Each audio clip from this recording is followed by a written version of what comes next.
கோவைப்புத்தூர் பகுதியைச் சேர்ந்த 62 வயது மூதாட்டி காமாட்சி நேற்று காலை S17 எண் கொண்ட தனியார் பேருந்தில் பயணம் செய்தபோது இந்த விபத்து நிகழ்ந்துள்ளது. பேருந்தின் முன்பக்கத்தில் காலியாக இருந்த இருக்கையில் அமர்வதற்காக அவர் நடந்து சென்றபோது பேருந்து மிக வேகமாக இயக்கப்பட்டதாக தெரிகிறது. அப்போது எதிர்பாராத விதமாக நிலை தடுமாறிய காமாட்சி பேருந்தின் கம்பியை பிடிக்க முயன்றும் பலனின்றி முன்பக்க கதவு வழியாக தூக்கி வீசப்பட்டு சாலையில் விழுந்தார்.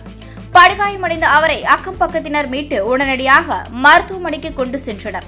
ஆனால் சிகிச்சை பலனின்றி மருத்துவமனைக்கு செல்லும் வழியிலே அவர் பரிதாபமாக உயிரிழந்தார். அவரது உடல் பிரேத பரிசோதனைக்காக கோவை அரசு மருத்துவமனைக்கு அனுப்பி வைக்கப்பட்டுள்ளது.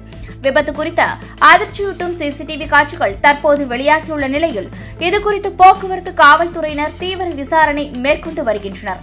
ஓட்டுநர்களின் அஜாக்கிரதையால் ஒரு முதிய உயிர் பறிபோயிருப்பது அப்பகுதியில் பெரும் சோகத்தை ஏற்படுத்தியுள்ளது.